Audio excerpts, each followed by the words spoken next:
Senator Faisal वाबडा को press conference महंगी पड़ गई। सुप्रीम कोर्ट ने आज खुद नोटिस ले लिया। चीफ जस्टिस की सरबराही में 3 रुकनी बेंच आज समाअत करेगा। नैब तरामीम केस के दौरान जस्टिस अतर मिनुल्लाह का प्रेस कॉन्फ्रेंस पर इजहार बरहमी। अटॉर्नी जनरल को मुखातिब करते हुए इस्तफसार किया, हमें कहा जा रहा है कि पगड़ियों को फुटबॉल बनाएंगे, क्या आप अपनी प्रॉक्सीज के जरिए धमका रहे हैं? अटॉर्नी जनरल मंसूर आवान ने फैसल वाबडा का बयान तौहीन आमेज करार दे दिया।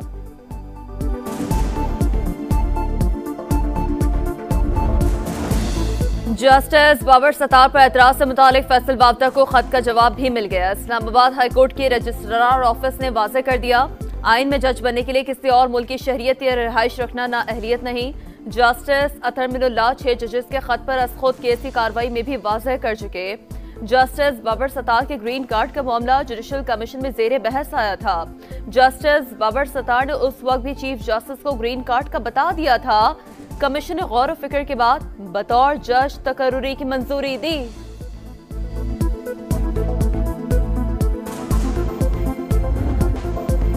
नैब तरामीम करदम केस बानी पीटीआई अडियाला जेल से वीडियो लिंक के जरिए सुप्रीम कोर्ट में पेश। ऑर्डिनेंस लाने हैं तो पार्लियामेंट को बंद कर दें। ऑर्डिनेंस के जरिए आप एक शख्स की मर्जी पूरी कौम पर थोप देते हैं, क्या ऐसा करना जमहूरियत के खिलाफ नहीं?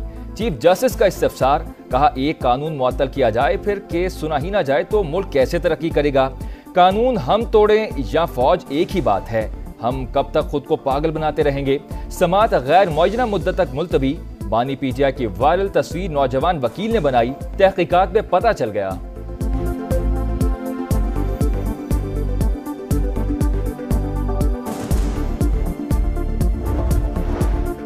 अवाम को ज्यादा से ज्यादा रिलीफ देने की पूरी कोशिश कर रहे हैं। पाकिस्तान मौशी इस्तेहकाम की जानिब गामजन है। अगर यूं ही मेहनत जारी रखी तो मौशी हालात जल्द ठीक हो जाएंगे। वजीर आजम शहबाज शरीफ की लीगी अरकान असम्बली से मुलाकात, मौशी इस्तेहकाम के लिए इक़दामात और सफारती कामयाबियों पर अरकान असम्बली का वजीर आजम को खिराज तहसीन।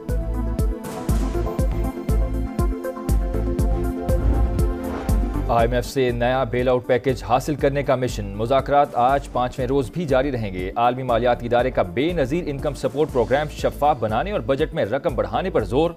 हुकाम ने बताया रवा साल BISP के लिए 472 अरब रुपए खर्च किए जाएंगे। IMF वफ़द की समाजी तहफ़्फ़ुज़ के प्रोग्राम में बेहतरी की तारीफ।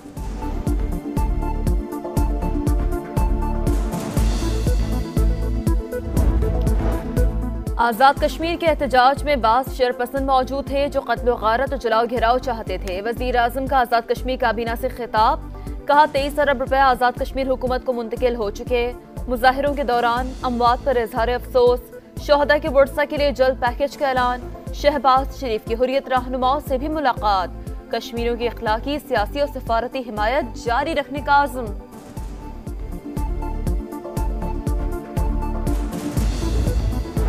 लोड शेडिंग के खिलाफ वजीर आला खैबर पख्तूनख्वा की धमकी काम कर गई। पेस्को चीफ खुद अली अमीन गंडापुर से मिलने पहुंच गए। 22 घंटों की लोड शेडिंग कम करके 18 घंटे करने पर इत्तेफाक।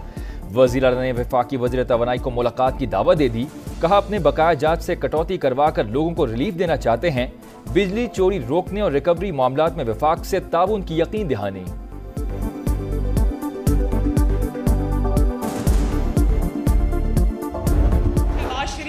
हुकूमत सेंटर में और नवाज शरीफ साहब की हुकूमत पंजाब में 5 साल पूरे कर गई तो एक पाकिस्तान भी एक तब्दील हुआ हुआ मुल्क होगा और पंजाब भी एक तब्दील हुआ हुआ सूबा होगा। वफाक और पंजाब में 5 साल पूरे कर लिए तो मुल्क और पंजाब तब्दील हो जाएगा। नवाज शरीफ की हुकूमतें नहीं, पाकिस्तान की तरक्की खत्म की जाती रही।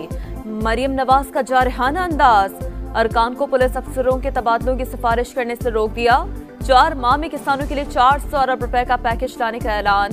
कहा पंजाब में गंदम का कोई बहरान नहीं, गंदम खरीदारी में करप्शन का दरवाजा बंद कर दिया।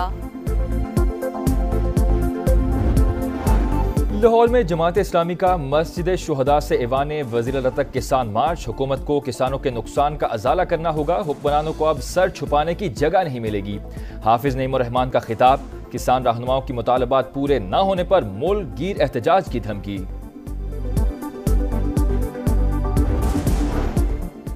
CPNE, एमेंड, PBA, APNS और PFUJ की ज्वाइंट एक्शन कमेटी के मुजवजा हतक इज्जत बिल और डिजिटल मीडिया अथॉरिटी पर तहफ़्फ़ुज़ात।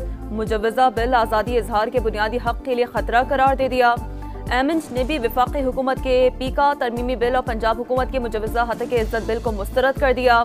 हतक इज्जत और फेक न्यूज के तदारुक के लिए स्टेक होल्डर्स को एतमाद में लिया जाए, एमिंट का मुतालबा। लाहौर के इलाके मनामा में मुबैना मुकाबला, टारगेट किलर समेत जेर हिरासत 2 मुल्जिमान साथियों की फायरिंग से हलाक। मुल्जिमान को रिकवरी और साथियों की निशानदही के लिए ले जाया जा रहा था। शेरावाला गेट में मतूब डाकू की गिरफ्तारी के लिए छापे के दौरान फायरिंग, पुलिस एहलकार और राहगीर जख्मी।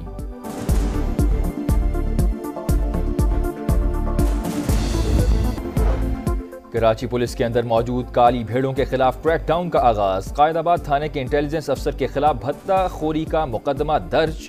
गुटखा और मनशियात फरोशों से भत्ता वसूल करने के इल्जामात। गुजरात के इलाके गलियाना चौक में मुबैना पुलिस मुकाबला, फायरिंग के तबादले में एक डाकू मारा गया। शनाख्त शमरेज के नाम से हुई, 2 डाकू फरार। वजीराबाद में डकैती मुजाहमत पर फायरिंग से ताजिर जख्मी। डाकू 48 लाख रुपए लूट कर फरार।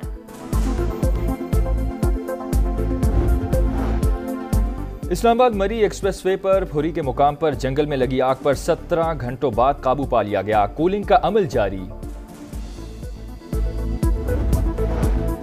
गजा में इसराइल की वहशियाना कार्रवाइयां जारी। खान यूनुस जबालिया पर हमले, मशरकी गजा में मुतादिद इमारतें तबाह। इलाके में ग़िज़ा पानी की शदीद किल्लत, 24 घंटे में मजीद 39 शहादतें, मजमूई तादाद 35,272 हो गई। नेतन्याहू की रफा में ऑपरेशन बढ़ाने की धमकी। अमेरिका की एक बार फिर मुखालफत। नायब तर्जुमान महकमा खारजा वेदांत पटेल ने कहा है, रफा में बड़ा ऑपरेशन गलती होगी। अल-क़साम ब्रिगेड की जबालिया और रफा में जबरदस्त मुजाहमत। 5 इसराइली फौजी हलाक, 7 जख्मी, मुतादिद टैंक्स और फौजी गाड़ियां तबाह।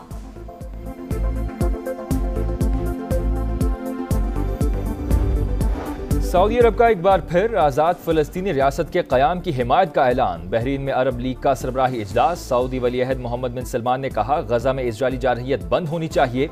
आलमी अदालत इंसाफ में सीज फायर के लिए समात आज फिर होगी। रफा में कत्लेआम रोकने का ये आखिरी मौका है। जनूबी अफ्रीका का मौक़िफ़।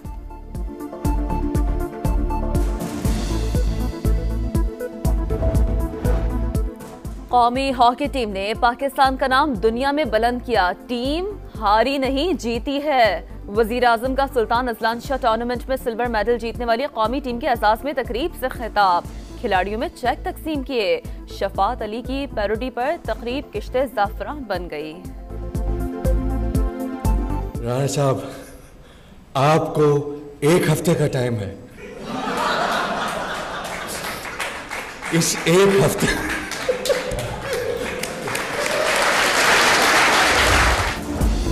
Mission England. कौमी क्रिकेट टीम आज से लीड्स में तैयारियों का आगाज करेगी। पाकिस्तान और इंग्लैंड के दरमियान पहला T20 22 मई को होगा। White ball coach Gary Kirsten England में कौमी स्क्वाड को ज्वाइन करेंगे।